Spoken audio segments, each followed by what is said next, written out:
Hello बच्चों, आज हम लोग सीखने वाले हैं एनसीईआरटी का एक और एग्जाम्पल। जो एग्जाम्पल आपके पास रहेगा एग्जाम्पल नंबर 1.8। बच्चों देखो, एग्जाम्पल आपको ना दिया जाता है इसलिए क्योंकि आपको बेसिक इन्फॉर्मेशन और मिले, सब्जेक्ट का नॉलेज और बढ़े। तो सबसे पहले हम लोग ना एग्जाम्पल के बारे में बेसिकली सीख लेंगे कि एग्जाम्पल है क्या, या एग्जाम्पल वाले क्वेश्चन में ना बताया क्या जा रहा है आपको। फिर हम लोग उसको सॉल्व करेंगे और अपने तरीके से सॉल्व करेंगे जैसे हम लोग सॉल्व करते आए हैं। ठीक है ना। अब क्वेश्चन है क्या, सबसे पहले मैं आपको ये बता देता हूं। आपके पास कोई भी यूनिफॉर्म इलेक्ट्रिक फील्ड गिवन है, ठीक है ना। इस एग्जांपल में क्या है, यूनिफॉर्म इलेक्ट्रिक फील्ड गिवन है और उस यूनिफॉर्म इलेक्ट्रिक फील्ड में आपको एक बार गिराना है, इलेक्ट्रॉन को फ्रीली छोड़ देना है। फिर क्या करना है, इलेक्ट्रिक फील्ड को रिवर्स करना है, फिर प्रोटॉन को छोड़ देना है। यानी फ्री फॉलिंग कंडीशन में हमें ये कैलकुलेट करना है कि अगर मैं किसी भी हाइट से ना इलेक्ट्रॉन को गिरा रहा हूं इलेक्ट्रिक फील्ड में या प्रोटॉन को गिरा रहा हूं इलेक्ट्रिक फील्ड में, तो कौन कितना टाइम लेगा पहुंचने में, अंदर मतलब पूरी डिस्टेंस कवर कौन करेगा, जल्दी करेगा या देर में करेगा। और यहां पर हम लोग टाइम का कैलकुलेशन करने वाले हैं ना। ऐसा अगर मैं बोलूं तो कोई गड़बड़ नहीं बोलूंगा। दैट इज यहां पर क्या करेंगे, टाइम का कैलकुलेशन करने वाले हैं। आपको ये डिस्टेंस गिवन है क्वेश्चन में कि कितनी हाइट से ना हम उस इलेक्ट्रॉन या प्रोटॉन को गिरा रहे हैं। ठीक है, तो सबसे पहली बात मैं आपको एग्जांपल समझा देता हूं और फिर आगे चलते हैं। डायग्राम वाइज भी मैं करेक्ट कर देता हूं। तो आपके पास यूनिफॉर्म इलेक्ट्रिक फील्ड गिवन है, देखो कैसा है। आपके पास ये यूनिफॉर्म इलेक्ट्रिक फील्ड गिवन है, ठीक है ना। यूनिफॉर्म इलेक्ट्रिक फील्ड के लिए मैंने क्या किया है, ये बनाया है एज पर योर एग्जांपल। ये आपकी निगेटिव प्लेट है, निगेटिव चार्ज वाली, और ये पॉजिटिव चार्ज वाली। आपको अच्छे से पता है कि फील्ड लाइंस ट्रैवल करती हैं पॉजिटिव चार्ज से निगेटिव चार्ज की तरफ। तो यानी आपके पास इलेक्ट्रिक फील्ड का डायरेक्शन किधर की तरफ है, ये अपवर्ड डायरेक्शन में। ठीक है ना, इलेक्ट्रिक फील्ड का डायरेक्शन किधर है, यहाँ पर है आपके पास अपवर्ड डायरेक्शन में। ये आपके पास इलेक्ट्रिक फील्ड है, ठीक है।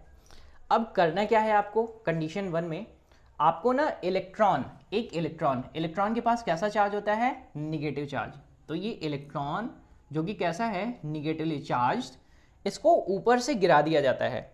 और ये डिस्टेंस आपको गिवन है, दैट इज 1.5 सेंटीमीटर। ठीक है। क्वेश्चन में इलेक्ट्रिक फील्ड भी गिवन है कि यहां पर ये जो फील्ड है ना, इलेक्ट्रिक फील्ड आपको गिवन है, दैट इज 2 × 10⁴ न्यूटन पर कूलम। ये आपको फील्ड भी गिवन है। देखो डाटा मैंने लिख दिया है, ये जितनी हाइट से गिराया जा रहा है ये है 1.5 सेंटीमीटर। ये इलेक्ट्रिक फील्ड है, इलेक्ट्रिक फील्ड लाइंस मैंने रिप्रेजेंट कर दी है। यूनिफॉर्म इलेक्ट्रिक फील्ड बताया गया है जिसका मैग्नीट्यूड कितना है, 2 × 10⁴ न्यूटन पर कूलम। ठीक है।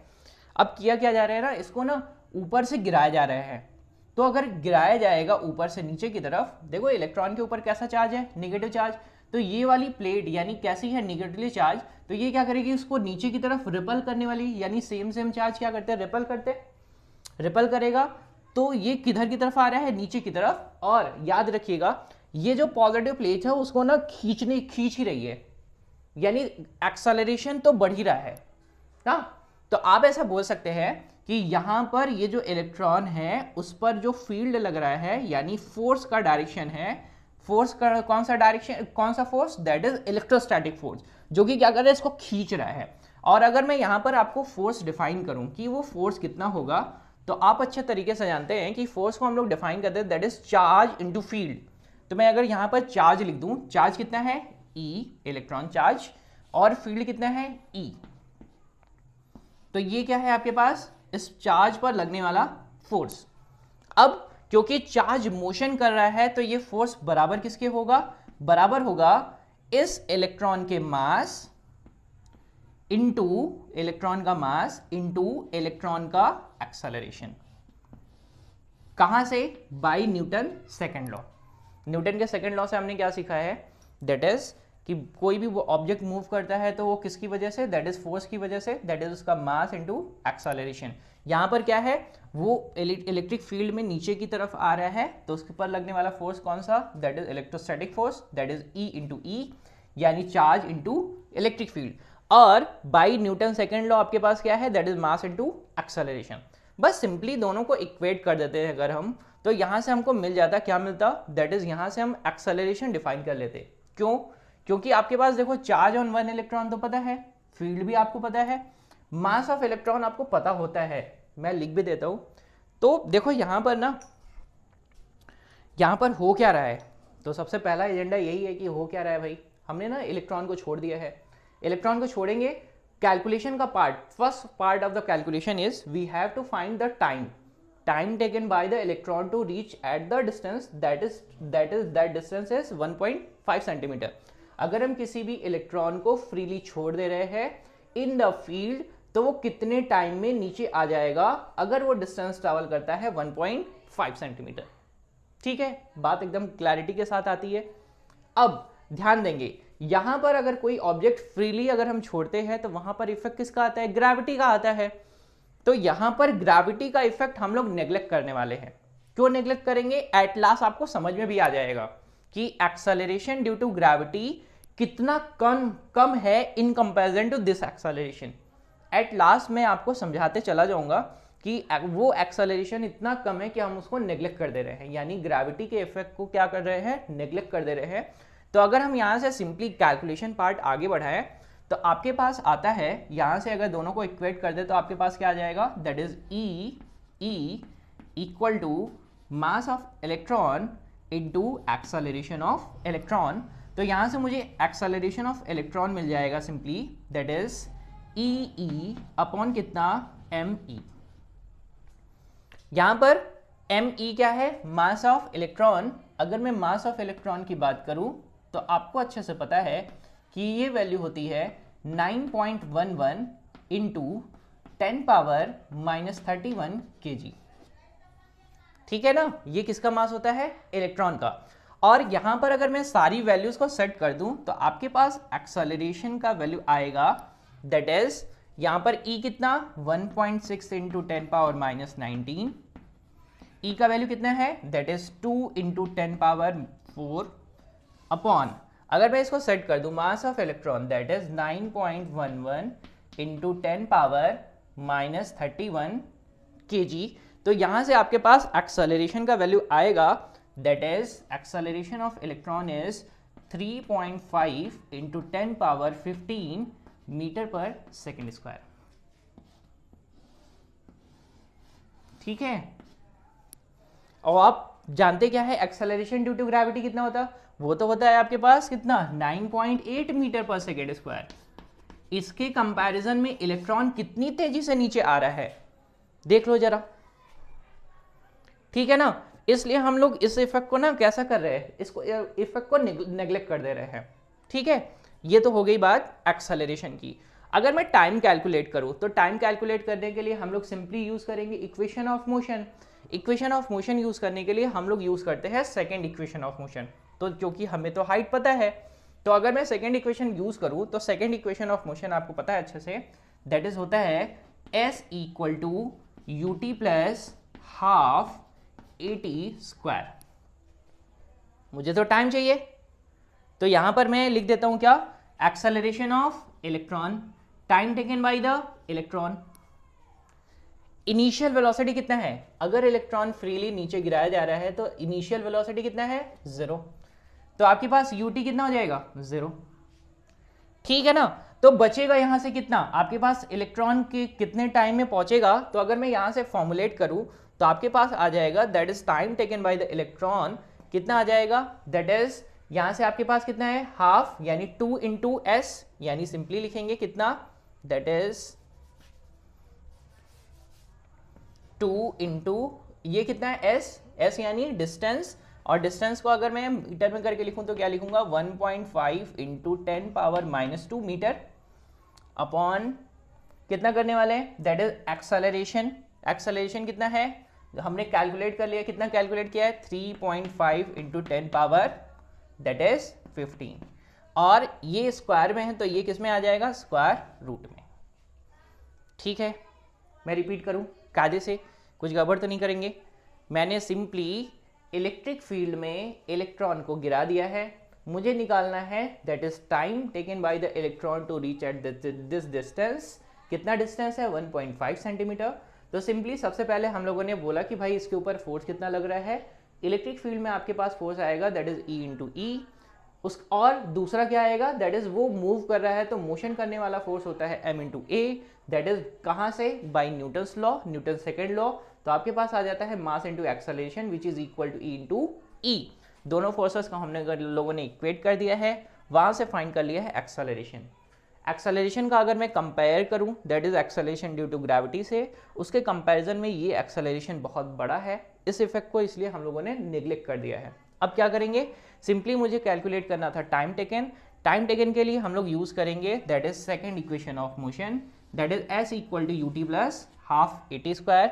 जितना भी डिस्टेंस है ये 1.5 सेंटीमीटर इक्वल टू करने वाले हैं u इनिशियल वेलोसिटी, क्योंकि इलेक्ट्रॉन को हम लोगों ने फ्रीली छोड़ दिया है तो इनिशियल वेलोसिटी कितना? 0 प्लस हाफ ए टी का स्क्वायर। यहाँ पर कौन किसका एक्सेलरेशन लेना है? इलेक्ट्रॉन का। किसका टाइम लेना है? इलेक्ट्रॉन के लिए। तो सिंपली आपके पास आ जाएगा that is time taken by the electron is 2 into this 1.5 into 10 power minus 2, मैंने सेंटीमीटर को कन्वर्ट कर दिया है मीटर में, अपॉन कितना करने वाले? दैट इज एक्सेलरेशन में कैलकुलेट कर चुका हूं 3.5 इंटू 10 पावर 15।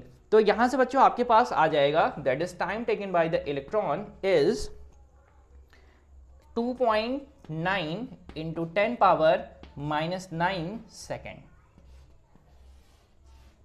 ये हो गया क्वेश्चन का फर्स्ट पार्ट। ठीक है बच्चों, ये आपके पास हो चुका है क्वेश्चन का फर्स्ट पार्ट, यानी time taken by the electron हम लोगों ने कैलकुलेट कर लिया है। ठीक है, अब आ जाते हैं क्वेश्चन के सेकंड पार्ट पर। तो मैं क्या कर देता हूँ, इस आंसर को यहां पर लिख देता हूं और इस आंसर को यहां पर लिख देता हूं ताकि मैं कंपेयर कर सकूंगा किससे? प्रोटॉन से। तो मैं क्या करता हूं, यहां पर एक्सेलरेशन निकाल इसका लिख देता हूं। एक्सेलरेशन इलेक्ट्रॉन का आया है that is 3.5 into 10 power 15 metre पर सेकेंड स्क्वायर। ठीक है, and the time taken by the electron is TE equal to आया है that is 2.9 into 10 power minus 9 second. अब आ जाते हैं क्वेश्चन के सेकंड पार्ट पर। तो मैं क्या कर देता हूं, इस चीज को इरेज कर देता हूं यहां से।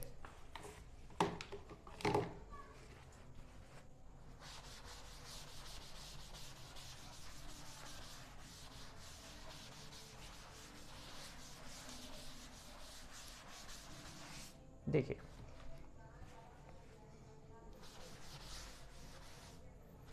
अब क्या करना है, हमें ना फील्ड को रिवर्स कर देना है। रिवर्स करेंगे तो क्या आ जाएगा, ये पॉजिटिव ऊपर की तरफ, निगेटिव नीचे की तरफ, और डिस्टेंस सेम है कितना? 1.5 सेंटीमीटर। तो मैं यहाँ पर लिख देता हूँ कि भाई ये है 1.5 सेंटीमीटर, ये हाइट फिर भी है, और ये कैसे ये हो जाएगी पॉजिटिव,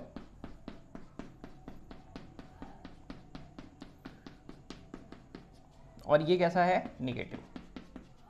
फील्ड लाइंस ट्रैवल किधर से किधर करेंगी? पॉजिटिव से निगेटिव की तरफ, पॉजिटिव से निगेटिव की तरफ, पॉजिटिव से निगेटिव की तरफ। फील्ड ऐसा ट्रैवल करने वाला ही है। क्वेश्चन के सेकंड पार्ट में अब जैसे हम लोगों ने इलेक्ट्रॉन को ऊपर से गिराया था, अभी यहां से हम लोग गिरा देने वाले हैं किसको? प्रोटॉन को। तो मैंने यहां पर लिखा है दैट इज ई प्लस, या फिर जिसको आप लिख सकते हैं प्रोटॉन ना।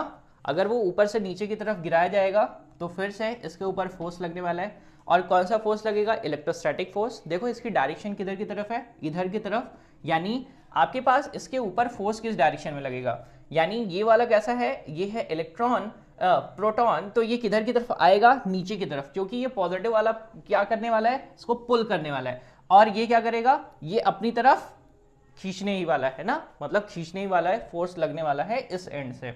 ठीक है, तो अभी क्या करेंगे, फिर से सेम आपके पास इक्वेट करेंगे, दैट इज इस पर लगने वाला फोर्स प्रोटॉन पर कितना होगा? E इंटू ई, और इस पर आने वाला है न्यूटन की वजह से, न्यूटन्स लॉ से हम लोग क्या जानते हैं? दैट इज m इंटू ए। दोनों को इक्वेट करेंगे, लेकिन यहां पर कंडीशन क्या रहेगी? यहां पर ये इलेक्ट्रॉन की जगह पर चार्ज ऑन प्रोटॉन हो जाएगा, और यहां पर क्या आ जाएगा? Mass of proton. तो मैं इसको कर देता हूं मास ऑफ प्रोटॉन, और ये एक्सेलरेशन ऑफ प्रोटॉन। इतनी बात समझ में आती है? कुछ भी गड़बड़ तो नहीं करेंगे ना?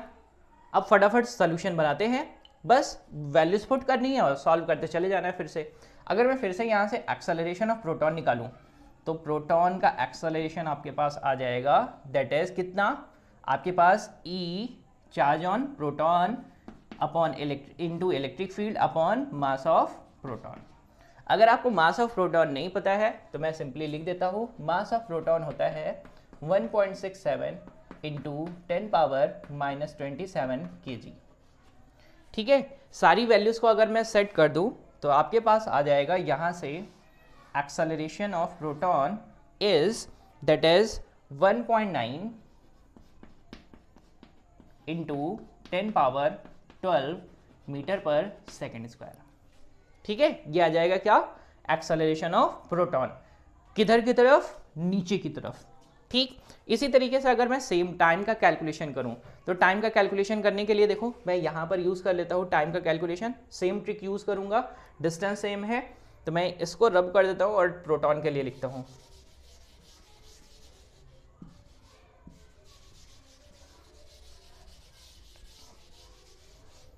इनिशियल एक्सेलरेशन कितना है भाई उसका, वो तो है इनिशियल वेलोसिटी कितना है, 0।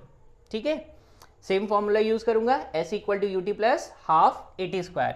यहां पर लेकिन क्या रहेगा, यहां पर रहेगा ये किसके लिए, प्रोटॉन के लिए, और ये किसके लिए, ये रहेगा प्रोटॉन के लिए।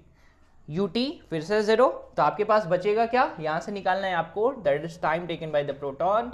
सेम फॉर्मूला यूज करेंगे, लिखने वाले in that is square root of 2 into कितना, दैट इज ये डिस्टेंस कितना है 1.5 इंटू 10 पावर माइनस 2। मैंने मीटर में कर दिया बच्चों, ये आपके पास किस में गिवन है, सेंटीमीटर में। फिर वैल्यू सेट करेंगे, यहां पर पुट करने वाले एक्सेलरेशन कितना फाइंड किया है, that is 1.9 into 10 power that is 12। Value अगर यहां पर पुट करेंगे तो आपके पास टाइम टेकन आ जाएगा, that is 1.3 into 10 power minus 7 second. अब कंपैरिजन फटाफट कर लेते हैं। अब आप मुझे बताइए जरा, दोनों में से कौन, या इलेक्ट्रॉन या प्रोटॉन, कौन पहले नीचे आ रहा है, जिसका टाइम कम लगेगा, जिसका टाइम कम है वही तो पहले आएगा। अब देखो जरा, अगर मैं इलेक्ट्रॉन के लिए बात करूं तो इलेक्ट्रॉन कितना टाइम ले रहा था, that is 2.9 into 10 power minus 9 second. Proton की अगर बात करें तो प्रोटॉन कितना ले रहा है, that is 1.3 into 10 power minus 7 second. ज्यादा कौन, प्रोटॉन। प्रोटॉन कितना टाइम ले रहा है, ज्यादा टाइम ले रहा है उतनी ही डिस्टेंस ट्रैवल करने में, लेकिन आपके पास इलेक्ट्रॉन क्या कर रहा है, कम टाइम ले रहा है। दूसरी बात, अगर मैं मास का कंपैरिजन करूं तो प्रोटॉन का मास क्या होता है, ज्यादा होता है। किससे ज्यादा होता है, इलेक्ट्रॉन से। तो मैं यहां पर इलेक्ट्रॉन का मास से कंपेयर कर रहा हूं तो इलेक्ट्रॉन का मास भी लिख देते हैं, that is 9.11 into 10 power minus 31 kg। दोनों में कौन बड़ा है, प्रोटॉन का मास ज्यादा है। तो प्रोटॉन क्या हो रहा है, प्रोटॉन जल्दी नीचे आ रहा है, बोलो जरा, या देर से आ रहा है, बोलो बोलो बोलो ना। प्रोटॉन कैसे आ रहा है, देर से आ रहा है। मैंने जल्दी बोल दिया, इट्स अ देर से आ रहा है प्रोटॉन। और इलेक्ट्रॉन कैसे गिर जा रहा है, जल्दी गिर जा रहा है, जबकि इलेक्ट्रॉन का मास कितना है, कम, प्रोटॉन का मास कितना है, ज्यादा। यानी आप यहां से कंट्राडिक्शन बता सकते हैं कि सिंपली अगर कोई भी मास अगर हम ऊपर से नीचे की तरफ गिराए अंडर ग्रेविटी तो आपको ऐसा मिलता है, दैट इज कितना, कि वहां पर कोई भी मास का डिपेंडेंसी नहीं होता है। कितना एक्सेलरेशन मिलता है, 9.8 मीटर पर सेकेंड स्क्वायर। आप आसानी से कैलकुलेट करते हैं। लेकिन यहां पर in the electric field, uniform electric field, आपके पास चेंज देखने को मिलता है, दैट इज इलेक्ट्रॉन जिसका मास कम है, जिसका मास कितना है, कम, वो कैसे गिर जा रहा है, वो जल्दी आ जा रहा है। और जिसके पास मास ज्यादा है वो कैसे आ रहा है, देर से आ रहा है। अगर एक्सेलरेशन का कंपैरिजन करें तो एक्सेलरेशन देखो किसका ज्यादा, इलेक्ट्रॉन का ज्यादा है, प्रोटॉन का एक्सेलरेशन कम है। ठीक है, कोई गड़बड़ तो नहीं करेंगे। एक्सेलरेशन ड्यू टू ग्रेविटी हम लोगों ने नेग्लेक्ट इसलिए कर दिया है क्योंकि 9.8 के कंपैरिजन में ये वैल्यूज बहुत बड़ी हैं। ठीक है, पक्का। ये पूरा का पूरा एक्सप्लेनेशन था बच्चों इस एग्जाम्पल का। ठीक है ना, मैंने दोनों को अलग अलग सॉल्व करके आपको बताया है। मैं उम्मीद कर रहा हूँ बच्चों आपको बहुत अच्छे तरीके से समझ में आया होगा। अगर आपका फिर भी कोई डाउट रह जाता है तो प्लीज़ बताइएगा। थैंक यू बच्चों।